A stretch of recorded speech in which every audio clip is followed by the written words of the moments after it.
Hello बच्चों, आज मैं तुम लोग को एक क्वेश्चन कराने जा रहा हूं कंटिन्यूटी का। इसमें आप लोग को एक बड़ा अजीब तरीके से क्वेश्चन दिया हुआ है और कहा जा रहा है कि ये कितने जगहों पर डिसकंटिन्यूअस है। देखो थोड़ा अजीब सा नहीं लग रहा है? ये limit n tending to infinite लिखा हुआ है, किसी एक्सप्रेशन के ऊपर पावर 2n लगा हुआ है।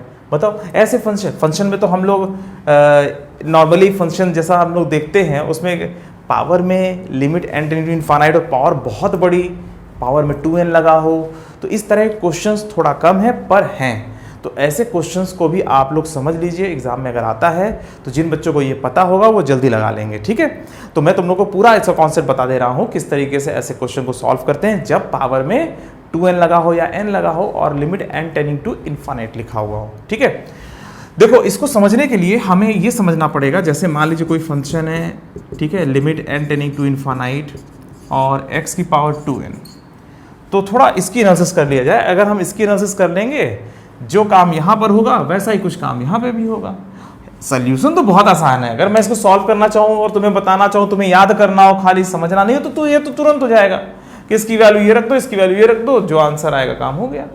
तो उसको वो क्यों होता है, अगर ये समझ लोगे तो आप लोगों को ये अधिक दिन तक याद रहेगा। इसीलिए मैं इसके बेसिक्स को, और यही नहीं हर जगह बेसिक्स को बताने की कोशिश करता हूं, क्योंकि बेसिक जानने के बाद आप लोगों को अधिक दिन तक याद रहती है, क्योंकि वो हार्ट में आपके बैठ जाता है। ठीक है, तो देखो जैसे ये एक छोटा फंक्शन है, इससे तो छोटा ही है ना फिलहाल, gx बराबर limit n tending to infinite x की पावर 2n है। इसके बारे में हम थोड़ा सोच लें, और ये जो लिखा हुआ है इसको ऐसे समझ लो, gx बराबर x की पावर ऐसा लिखा हुआ है। ठीक है, बहुत बड़ी पावर है। ठीक है, ऐसा कुछ गया हुआ है। ठीक है, तो अगर मान लीजिए इस तरीके से कोई फंक्शन लिखा हुआ है तो इसके बजाय इस तरीके से लिखना ज़्यादा अच्छा होता है। यहाँ पर भी पावर बहुत बड़ी है। ठीक है, मान लीजिए 1 के बाद 100 बार 0 लगा दिया गया, ठीक है, 10,000 बार 0 लगा दिया गया, तो मान लीजिए बहुत बड़ी पावर है। ठीक है, थोड़ा इसकी एनालिसिस कर लिया जाए। अगर इसकी एनालिसिस तुम्हें समझ में आ जाती है तो इसकी एनालिसिस समझ में आ जाएगी, और इन दोनों की एनालिसिस समझ में आ गई तो इसको तो तुम 2 मिनट में सॉल्व कर दोगे। 2 मिनट क्या, 30 सेकंड के अंदर निकाल दोगे इसका आंसर। अब देखो इसको सॉल्व कैसे करें। यहाँ पर देखो इसकी कॉन्टिन्यूटी के बारे में हमें थोड़ा सा चेक करना है। मैं x बराबर 1 पे इसका नेचर दिखाना चाहता हूँ। g1 की वैल्यू कितनी होगी, g1 प्लस h की वैल्यू कितनी होगी, और g ऑफ 1 माइनस h की वैल्यू क्या होगी। इन तीनों वैल्यूज को अगर हम समझ लें तो काम हो जाएगा हमारा। और जो नेचर इसका 1 पे है वैसा ही कुछ नेचर -1 पे भी होगा। तो जब पावर बहुत ज़्यादा होता है तो करेक्ट 1 पर इसकी वैल्यू बदलती नहीं है। ये 1 की पावर कुछ भी कर दो, ये 1 ही बना रहेगा।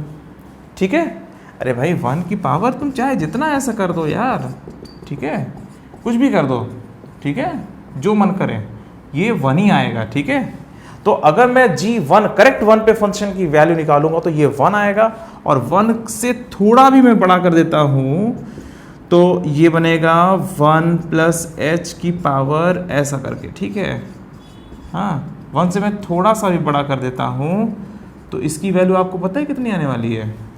अरे ये 1 से थोड़ा सा बड़ा है और पावर इनफाइनाइट के पास जा रहा है, और h का और यहाँ पे कितने बार 0 आया हुआ है 1 के आगे, उसमें कोई संबंध ना हो, तो तुम इसको थोड़ा इस तरीके से समझा करो। अच्छा एक बात बताओ, 1.1 की पावर अगर तुम 2 करते हो तो कितना आता है। 1.1 की पावर 2 करते तो 1.21 आएगा। ठीक है, 1.21 को अप्रॉक्सीमेटली 1.2 ही मानो। अच्छा 1.2 का स्क्वायर कितना आता है भाई, अगर इसकी बात करो तो लगभग कितना आएगा। चलो 1.2 मैं ऐसे लिख दे रहा हूँ। ठीक है, 1.21 आता है, मैं ऐसे कहता हूँ।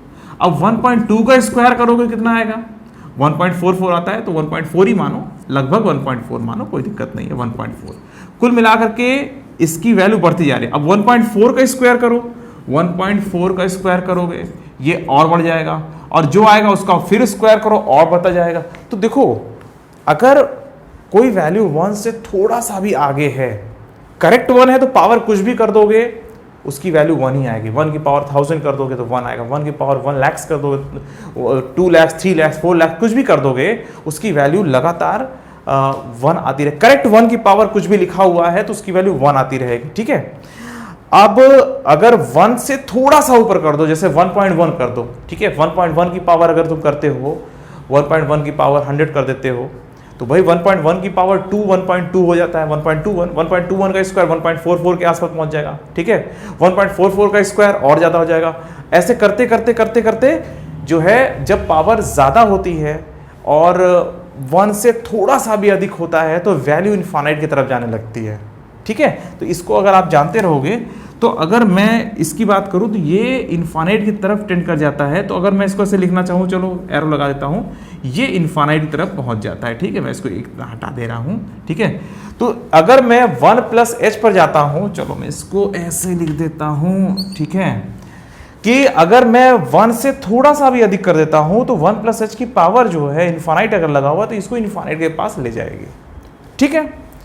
अच्छा, अब 1 पर तो ये डिसकंटिन्यूअस तो हो, या करेक्ट x बराबर 1 पर इसकी वैल्यू 1 थी, 1 से थोड़ा सा अधिक हुआ, पावर इतनी ज्यादा है कि उसको इनफाइनाइट के पास ले गए। अब 1 माइनस एच पर जरा देखते हैं। 1 माइनस एच का मतलब ये हुआ 1 से थोड़ा सा कम हो गया वैल्यू, है ना। तो अब एक बात बताओ, अगर मैं 1 से थोड़ा सा भी कम कर देता हूं, मतलब जैसे 0.9 कर दूं, 0.9 की पावर अगर आपको मैं 2 का कहता हूं तो कितना आएगा, 0.9 की पावर 2 बराबर 0.81, ठीक है। 0.8 अब घट रहा है, देखो 0.81 का स्क्वायर कितना आएगा, और ये लगभग 0.064 के आसपास चला जाएगा। समझ में आ रही बात? अरे 0.8 का स्क्वायर समझ लो, और 0.6 का स्क्वायर 0.36, 0.36 का स्क्वायर 0.00 ना 0.09, और इसी तरीके से लगातार अगर आप पावर जो है लगातार बढ़ाते चले जाओगे तो वैल्यू लगातार कम होती चली जाती है। देखो करेक्ट 1 है, पावर बहुत ज़्यादा है तो 1 ही आएगा, 1 से थोड़ा ज़्यादा है, पावर बहुत ज़्यादा है तो इसे इनफाइनाइट के पास ले जाएगा। 1 से थोड़ा सा कम वैल्यू है अंदर, ठीक है, और पावर इनफाइनाइट के पास है, तो 1 से छोटी वैल्यू है, मतलब 1 के करीब है, थोड़ा सा छोटी है, तो पावर इनफाइनाइट के पास है तो वैल्यूज को लगातार घटाता चला जाएगा। जैसे देखो 1/2 का स्क्वायर करो 1/4 होता है, कम हो जाता है। 1/4 का स्क्वायर करो तो 1/16 हो जाता है। 1/16 का स्क्वायर करोगे और कम हो जाएगा, उसका स्क्वायर करोगे और कम हो जाएगा। अगर कोई वैल्यू 0 और 1 के बीच में है और लगातार आप उस पर स्क्वायर करते चले जाते हो, मतलब लगातार उसकी पावर बढ़ाते चले जाते हो, तो उसकी वैल्यू लगातार कम होती चली जाएगी। तो यहाँ पर जो ये जो लास्ट वाला दिख रहा है ना, ये 1 माइनस एच की पावर, और ये इस तरीके से जो लिखा हुआ है पूरा, इसका मतलब बस इतना समझ लेना पावर बहुत ज़्यादा है ये दिखाने के लिए, ठीक है। तो ये 0 के पास चला जाएगा, बुरी तरह से डिसकंटिन्यूअस हो गया, ठीक है। डिसकंटिन्यूअस तो है ही है, देखो यहीं से पता चल गया था डिसकंटिन्यूअस है। तो जब पावर बहुत ज़्यादा होती है तो आपको हमेशा एनालिसिस करनी पड़ती है, कहाँ पर, 1 पर और -1 पर। समझ में आ रही बात? 1 पर, करेक्ट 1 पर कोई फर्क नहीं पड़ता, इनफाइनाइट पावर भी कुछ नहीं कर पाती है। अगर 1 से थोड़ा सा अधिक होता है तो वैल्यू तुरंत भाग जाती है ऊपर की तरफ, मतलब इनफाइनाइट की तरफ, और 1 से थोड़ा भी कम होता है तो पावर इनफाइनाइट क्या करता है, वैल्यू को तुरंत नीचे ले आता है। तो ये सारी कहानी जो है ये 1 के आसपास ही होती है, मतलब 1 पर ही हो जाती है, 1 और -1, ठीक है। तो अब जैसे यहाँ पर ये क्वेश्चन देखो, ये जो फंक्शन है ये 1 पर अचानक से ये उछल कूद मचाएगा, ठीक है। तो इसमें जो ये जंपिंग नेचर आता है ये 1 और -1 पर आता है, और बाकी पर तो एनालिसिस इसकी कर भी नहीं सकते, क्योंकि इसमें अगर मैं 5 पर, 6 पर, 7 पर एनालिसिस करूंगा तो ये तो वैसे ही बहुत बड़ा हो जाएगा, ठीक है। वहाँ पर एनालिसिस नहीं होगी, 1 पर और -1 पे होगी, इसमें हो जाएगी। अगर इस तरह से कोई क्वेश्चन है और मैं जो है 5 या 6 रख देता हूँ इस पूरे एक्सप्रेशन के जगह, तो इनफाइनाइट बाय इनफाइनाइट का फॉर्म बन के सॉल्व हो जाता है। चलो ये बताता हूँ, ठीक है। अब जैसे देखो ये क्वेश्चन है, तो ये कहाँ पर डिसकंटिन्यूअस होगा, ये वहीं पर डिसकंटिन्यूअस होगा जहाँ पर ये अंदर वाले की वैल्यू 1 या -1 हो जाए, ठीक है। ये जो है ये 1 हो जाए या x² + 4x - 4 बराबर -1 हो जाए, ये वहीं पर डिसकंटिन्यूअस होगा जहाँ पे इसकी वैल्यू 1 या -1 हो जाए। अगर इसकी वैल्यू तुम 5 ले लोगे तो 5 की पावर 2n - 1 अपॉन 5 की power 2n + 1, infinite -1 upon infinite + 1, infinite by infinite form, आप उससे डिवाइड कर दोगे तो ये 1 आ जाएगा। अरे देखो ना, 5 power 2n - 1 upon 5 power 2n + 1 कितना आएगा, 1 - 1 upon 5 power 2n upon 1 + 1 upon 5 की पावर 2n, ये 0 और ये 1 आ जाएगा, ठीक है। और अगर मान लीजिए यहाँ इस पूरे की वैल्यू 5 से थोड़ा सा भी ज्यादा होती है तो भी कोई फर्क नहीं पड़ता, 5 प्लस एच भी कर दोगे, इनफाइनाइट के पास जा रहा, फिर डिवाइड कर देंगे, फिर 1 माइनस 0 अपॉन 1 प्लस 0 बन जाएगा। अरे 1 अपॉन इनफाइनाइट 0 होता है ना। तो 5 के थोड़ा सा बगल में भी इसकी वैल्यू वही फॉर्म में रहेगी, इनफाइनाइट बाय इनफाइनाइट फॉर्म में, तो उससे डिवाइड कर करके फिर आप 1 पा जाओगे। 5 माइनस एच भी यहाँ पे अगर कर दे, हम यहाँ पे 4.9 भी कर दें, 4.9 भी कर दे, कोई फर्क नहीं पड़ता, 4.9 की पावर 2n इनफाइनाइट के पास जाएगा, तो फिर से डिवाइड करोगे फिर ये 1 ही आएगा। तो जब इस तरह से क्वेश्चन होता है तो इसकी वैल्यू सिर्फ 1 या -1 रख के ही आपको सॉल्व करनी है, और कुछ रखोगे तो ये तो हमेशा कॉन्टिन्यूस बना रहेगा। ये 5 पे कॉन्टिन्यूस, मतलब इस पूरे की वैल्यू, अंदर वाले की वैल्यू 5 रख दिया जाए, 6 रख दिया जाए, 7 रख दिया जाए, तो ये कॉन्टिन्यूस बना रहेगा। उसके अगल बगल इसकी जो वैल्यू है ये 1 आती रहेगी, ठीक है।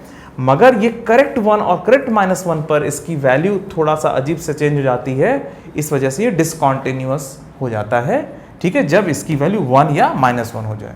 अब देखो, जैसे मान लो ये क्वेश्चन ऐसे दिया रहता है, f(x) बराबर limit n tending to infinite x की power 2n minus 1 upon x की पावर 2n प्लस 1, ठीक है।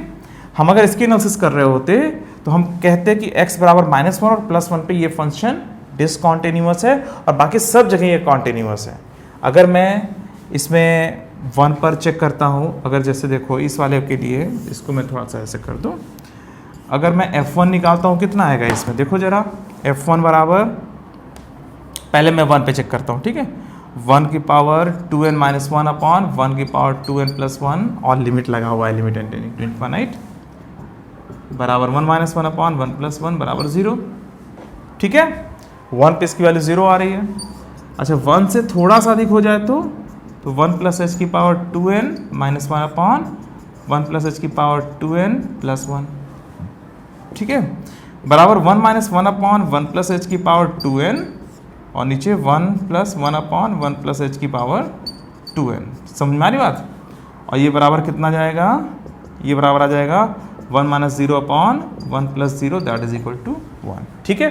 तो डिसकॉन्टिन्यूअस तो हो ही गया है।